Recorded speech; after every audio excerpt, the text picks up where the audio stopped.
आशा करता हूँ आप सब बहुत अच्छे होंगे। मेरा नाम है सिद्धांत अग्निहोत्री। स्टडी ग्लोस पे आपका बहुत बहुत स्वागत है। तो दोस्तों, जो मेसी और जो भारत के साथ हुआ है, हैदराबाद ने लाज बचा ली। बस मैं आपको यही बोलूँगा। मैं देखिए, कल तो ये जिस न्यूज़ क्रैक हुई थी, मैंने तुरंत ये लेक्चर बनाया था, लेकिन अब बहुत सारी डिटेल सामने आ गई हैं। तो एक एक करके शुरुआत से कहानी को हम देखते हैं। बता दो दोस्तों कि कल जो है, हम ये जो किताब है हमारी, जो हमने प्रीमियम प्रॉम्प्ट बुक निकाली, वो 1000 की हो जाएगी। 100 रुपये की अभी मिल रही है। डिस्क्रिप्शन कमेंट बॉक्स में लिंक। अगर आपने प्रॉम्प्ट इंजीनियरिंग का कोर्स लिया तो आपको ये किताब लेने को ज़रूरत नहीं है। ओके, तो ये इस तरीके की कियोस हुआ कल। ठीक है, शुरुआत से शुरू करते हैं। लियोनेल मेसी जो है वो फुटबॉल के महान प्लेयर्स में से एक है और दुनिया में सबसे ज़्यादा फुटबॉल देखा जाता है। भारत में कई हिस्सों में फुटबॉल को जिया जाता है। कलकत्ता एक है, मोहन बगान क्लब। आपको बता दूं कि सुनील छेत्री या बाईचुंग भूटिया को बुलाया नहीं। सुनील छेत्री ने तो डिक्लाइन कर दिया इनविटेशन कि मुझे आना ही नहीं है। सुनील छेत्री बोलते हैं कि भाई, इतना पैसा जो तुम ये लगा रहे हो या तुमने मेसी को दिया है, उसका अगर तुम थोड़ा सा भी इंफ्रास्ट्रक्चर डेवलप करने में कर दो तो कितना अच्छा हो। सुनील छेत्री ये मतलब हाथ जोड़ के, मतलब उन्होंने तो हथियार डाल दिए कि भैया फुटबॉल मैच है, देखने तो आ जाओ।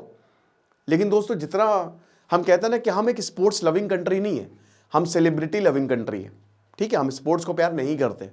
आप क्रिकेट में देखिए, कोई अगर दूसरी टीम का सेंचुरी मारता तो सब शांत हो जाते हैं, ये हमको मान लेना चाहिए। तो अब ये गोट, ग्रेटेस्ट ऑफ ऑल टाइम, जो मेसी को खिताब मिला है, उस टूर के लिए यहां पे आए थे। अब दोस्तों, सब बढ़िया रहा। ये आए, 4 शहरों में इनको जाना था। वो 4 शहर कौन कौन से थे? सबसे पहले कलकत्ता में गई ये, फिर उसके बाद हैदराबाद में भी हुआ है, अब मुंबई, दिल्ली, उसके बाद बैक टू अर्जेंटीना। इनके साथ लुइस सुआरेज और रोड्रिगो भी थे। तो ये 3 फुटबॉलर अर्जेंटीना से आए। साउथ अमेरिका में वैसे भी देखिए, साउथ अमेरिका ना जैसे बहुत ज़्यादा इंडिया का वहाँ पे बोलबाला नहीं है, मैं बता दूँ। वो थोड़ा सा अनजान है अभी इंडियंस को लेकर, उनको उतने अच्छे से नहीं पता है। अब क्या हुआ कि यहाँ पे आई, लैंड किए, तो इनका कार्यक्रम कुछ ऐसा था कि पहले 70 फीट, ये अब तक की सबसे बड़ी प्रतिमा है मेसी की। अर्जेंटीना में भी इतनी बड़ी प्रतिमा नहीं बनाई है, तो इतनी बड़ी प्रतिमा को इनको इनॉग्रेट करना था। उसके बाद इनको एक स्टेडियम का पूरा टूर लेना था। मतलब एक तरीके से ये पूरा स्टेडियम का चक्कर लगाएंगे, थोड़ा सा फुटबॉल भी खेलेंगे, पेनाल्टी शूट आउट, ऐसे गोल, वो जो होता है ना कि गोल पोस्ट, तो वहां पे ऐसे फुटबॉल भी मारेंगे। अब क्या हुआ कि, और उसके बाद फिर फैंस जो हैं, अगर उनको मौका मिलेगा तो ऑटोग्राफ भी लेंगे, फोटो खिंचवाएंगे, चले जाएंगे। ये सिंपल सा प्लान था। हुआ कुछ और। शतात्रु दास ऑर्गेनाइजर पहले फाइनेंस में थे, लेकिन बाद में स्पोर्टिंग इवेंट कराने लगे। और वैसे तो ये स्पोर्ट्स ऑर्गेनाइजर हैं और कहते तो अपने आप को फिलैंथ्रोपिस्ट भी हैं, होंगे ही। मैंने उनको इतनी जांच तो नहीं करी मैंने। तो अब क्या हुआ कि शताद्रु दास ने इस पूरे इवेंट को ऑर्गेनाइज किया था। इससे पहले भी ये बहुत सारे फुटबॉलर को भारत में ला चुके थे। ठीक है, शताद्रु दास बता रहे हैं कि अच्छे खासे पैसे लिए गए। कितने पैसे लिए गए? 5000 मिनिमम टिकट। एक यूजर ये बोल रहा है कि भाई 5000 मेरे हो गए बर्बाद, क्योंकि हम जिस इंसान के लिए आए थे वो दिखा नहीं। और दोस्तों, 5000 मैं बता दूं, अगर क्रिकेट मैच होता है ना तो भी 8 से 1000 तक टिकट शुरू होता है। 5000 तो प्रीमियम मिलेगा। प्रीमियम था यहाँ पे 12000 का, 12000 का। आप आगे बैठेंगे और शायद अगर मौका मिले तो आपको किस्मत अच्छी हो तो मेसी आपको ऑटोग्राफ भी दे दे। तो अब क्या हुआ कि मेसी परसों, यानी कि सुबह 2:30 बजे आ गए। कल की आप बात करिए, कल सुबह 2:30 बजे आ गए रात में। अब उसके बाद सीधा होटल गए। सॉल्ट लेक में विवेकानंदा स्टेडियम है, बहुत बड़ा स्टेडियम है। ठीक है, एक यूजर कहते हैं कि मैं कई बार आता हूं विवेकानंदा, काफी स्पोर्टिंग इवेंट यहाँ पे ऑर्गेनाइज किया जाता है, बट मैंने ऐसी लॉलेसनेस आज तक नहीं देखी। अब क्या हुआ कि क्राउड जो है वो सुबह 8 बजे से आने लगा था। टिकट पहले बेचे जा चुके थे। सबसे बड़ी बात, अरूप विश्वास यहां के स्पोर्ट्स मिनिस्टर हैं, उनको कुछ पता ही नहीं। उससे बड़ी बात भाई, ऑल इंडिया फुटबॉल फेडरेशन ने अपने आप को किनारे कर लिया है इससे। बोला कि भाई, पहली बात, हमने ये ऑर्गेनाइज नहीं करवाया। इसका मतलब क्या है? इसका मतलब ये है कि AIFF ये कह रहा है कि ये एक प्राइवेट इवेंट था। एक प्राइवेट इवेंट, एक इंसान ने इस इवेंट को करवाया, हमारा कोई लेना देना नहीं है। और जब भी दोस्तों प्राइवेट इवेंट होते हैं, दे केयर अबाउट मनी, पैसे की वो चिंता करते हैं, और यही हुआ। अब क्या है कि भाई 10 बजे जो है, मेसी का 70 फीट का लंबा स्टैचू जो है वो अनवील किया जाता है। शाहरुख खान आते हैं, और तब मेसी होटल में ही थे, वर्चुअली इसको ज्वाइन किया। शाहरुख खान, देखिए मेसी काफी इंट्रोवर्ट आदमी है, अगर आप उनके वीडियो देखेंगे उनको पता ही नहीं, बहुत ज्यादा इंट्रोवर्ट है वो, ठीक है। तो अब क्या है कि शाहरुख खान ने हाथ मिलाया, उनको पता ही नहीं क्या हो रहा है, मेसी को पता ही नहीं कि शाहरुख खान कौन है क्या है। शाहरुख खान ने सेल्फी की ली, उनके बेटे ने सेल्फी ली, बढ़िया है। अब उसके बाद जो है सेलिब्रिटीज आना शुरू हो गए। अब दोस्तों यहां पे जो लोग हैं उनका पारा चढ़ने लगा कि भाई मेसी आएंगे कब। मेसी आते हैं 11:30 बजे, 1 घंटे तक इनको पूरा ग्राउंड का चक्कर मारना था। लेकिन दोस्तों हुआ क्या, आप विश्वास नहीं करेंगे कि बताया जा रहा है कि सेलिब्रिटीज जो थे ना, या जो डिग्निटरीज थे, उनसे 10-10, 12-12 लाख रुपए लिए गए। मेसी के अराउंड 80 से 90 लोग, 5,000 पूरा स्टेडियम खचाखच बड़ा, 80 से 90 लोग मेसी के अराउंड। और सबसे बड़ी बात, हर कोई सेल्फी लेना चाह रहा है। एक मैं वीडियो देख रहा था कि आईपीएस घुसे जा रहे हैं वहां पे, कमांडो पीछे कर रहे हैं, ठीक है। अब उसके बाद मेसी विजिबल ही नहीं है, तो लोगों का दिमाग खराब हो गया। लोगों ने बोला कि हमारा पागल बनाया जा रहा है, ऐसे तो चलेगा नहीं। तो लोगों का ने फिर भाई उनका पेशेंट जवाब दे दिया। लेकिन मुझे लगता है, देखिए वैसे तो कलकत्ता में बहुत बड़े बड़े स्पोर्टिंग इवेंट होते हैं, बट यहां वो एग्रेसिव भी बहुत जल्दी होते हैं कलकत्ता में, क्योंकि वो खेल को इमोशन समझते हैं। सीटें उखाड़ दी उन्होंने, बॉटल्स फेंकनी शुरू कर दी, फायर ग्लास तोड़ दिए, और यहां पे कुछ तो भैया स्टेडियम में ही कूद गए। और इससे बड़ी बात, पुलिस किसी को भी संभाल नहीं पाई। टोटल कियोस्क दोस्तों, बहुत कुछ हो सकता था। अब जब ये देखा, मेसी 38 मिनट नहीं थे, मेसी खाली 22 मिनट थे स्टेडियम में, ओनली 22 मिनट्स।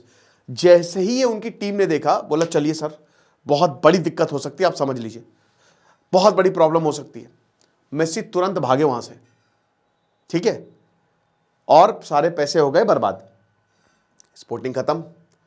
हर वहां पे आप ये देखिए कि ये जो नेता हैं और ये जो सुपरस्टार हैं, आप देखिए इनकी साइकोलॉजी, ये अपने बारे में सोच रहे हैं, इन्होंने अपने बारे में सोचा, और यही एक्चुअल में इनकी साइकोलॉजी है। ये देश वेश के बारे में नहीं सोचते, ये अपने बारे में सोचते हैं कि हम सेल्फी खिंचा लें, लोग जाए भाड़ में, कोई बात नहीं। एक तो भारत में पागलपना है सेलिब्रिटीज को लेके, मुझे पता नहीं क्यों है, ये एक बड़ी दिक्कत है।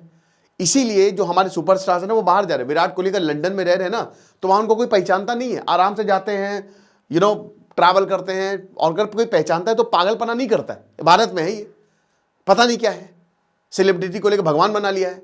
तो अब क्या हुआ कि भाई ये मेसी आए, और यहां पे फिर मेसी गए, जैसे ही आए वैसे चले गए, पैसे बर्बाद और लोगों का दिमाग खराब। सत्याग्रह दास को अरेस्ट किया गया, पहले पूछताछ फिर अरेस्ट कर लिया गया। ममता बनर्जी ने खुद माफी मांगी। तो क्या भारत इतने बड़े इवेंट को ऑर्गेनाइज कराएगा? कल को और बड़े स्टार्स आते हैं। जैसे भारत में जो स्पोर्ट्स देखे नहीं जाते हैं उसका तो ठीक है, लेकिन दोस्तों अब पूरी दुनिया में छपेगा। लेकिन अब फिर उसके बाद तुरंत हैदराबाद निकल गए शाम को 4 बजे। अब हैदराबाद ने इससे लेसन ले लिया। रेवंत रेड्डी ने इससे पहले भी, ये सीएम है रेवंत रेड्डी, उन्होंने बोल दिया था कि हम आएंगे, और उन्होंने फोटो डाली थी। अब राहुल गांधी भी प्रेजेंट, राहुल गांधी आए इधर, मेसी आए। जितना कियोस आपको कलकत्ता में दिखा, उतने ही शांत और उतना ही बढ़िया माहौल हैदराबाद में था। लेसन्स लिए कि कैसे को क्राउड मैनेजमेंट करना है। देखिए यहां पे लोगों की देखिए गलती है, मैं मानूंगा, लेकिन लोगों, अगर आप खुद सोचिए कि आप वो बता रहे कि भाई हम इतने लंबे समय से यहां पे बैठे हुए हैं, 4-5 घंटा हो गए, धूप हमारे सर पे है, गर्मी है, और हमको मेसी की एक झलक देखने को नहीं मिली, हमने पैसे भी दिए हैं, तो इंसान ना दिमाग खराब हो जाता है, ठीक है, उड़ जाता है दिमाग। हैदराबाद में ऐसा कुछ नहीं हुआ। हैदराबाद में ये गए, रेवंत रेड्डी मैच खेल रहे थे, एकदम से शोर आया, पूरी दुनिया, मतलब पूरे स्टेडियम को लगे कि भैया मेसी आ गए हैं। पुलिस पहले से कंट्रोल, बहुत अच्छे से क्राउड कंट्रोल हुआ, सुपर्ब तरीके से, बढ़िया तरीके से क्राउड कंट्रोल हुआ। उसके बाद ये आते हैं, राहुल गांधी इनको टी-शर्ट, और मेसी इनको टी-शर्ट देते हैं राहुल गांधी को। राहुल गांधी मेसी के काफी साथ रहते हैं। देन हम ये देखते हैं कि इन्होंने फुटबॉल जो है, ये मतलब रहे 1 घंटा और फुटबॉल फेंकी फैंस की तरफ, और उसके बाद इन्होंने फैंस को एड्रेस भी किया, हालांकि स्पेनिश में किया। ये बहुत बड़ी बात है। आप ये देखिए कि जो बाहर के लोग हैं ना, वो अपनी लैंग्वेज को कितनी इज्जत देते हैं, हम नहीं देते। तो उन्होंने स्पेनिश में और बोला कि मैं आपको बहुत बड़ा शुक्रगुजार हूं, इतनी बड़ी fan following, thank you so much. तो हैदराबाद में बहुत अच्छे से हैदराबाद ने इज्जत बचा ली है, ठीक है। कलकत्ता ने तो ले डूबा, पूरा का पूरा गड़बड़, लेकिन उतना ही ऑर्गेनाइज्ड जो है वो आपको हैदराबाद में देखने को मिलेगा। सब बढ़िया, मेसी भी आए, उन्होंने फुटबॉल भी खेला, और फैंस को देखने को भी मिला। रेवंत रेड्डी ने सीधा ये बोला था, सबसे बोला था रेवंत रेड्डी ने कि बेटा कोई भी मेसी के अराउंड नहीं होगा, मेसी अकेले रहेंगे मैदान में, बस उनकी टीम रहेगी, सिक्योरिटी टीम, बाकी कोई भी नहीं रहेगा, कोई सेलिब्रिटी आसपास नहीं है। लेसन था ये, हो सकता है हैदराबाद में भी आ जाते। तो ये है। अब अभी 2 शहरों का और टूर है, वहां पे देखेंगे क्या होता है, लेकिन मुझे लगता है कि अब इवेंट अच्छा ही होगा, क्योंकि कलकत्ता में जो हुआ वो एक शेम है दोस्तों, हमारे लिए ऐसा नहीं होना चाहिए था। ममता बनर्जी ने माफ़ी मांगी, लेकिन यहाँ पे जो लोग इसमें इन्वॉल्व हैं, क्योंकि ये आपने भावनाएं आहत की हैं, उनको तुरंत सजा मिलनी चाहिए। आपको क्या लगता है मुझे कमेंट बॉक्स में बताइएगा। तो पूरी कहानी ये है, बाकी आप हमारी प्रीमियम प्रॉम्प्ट को अवेल कर सकते हैं। Thank you so much.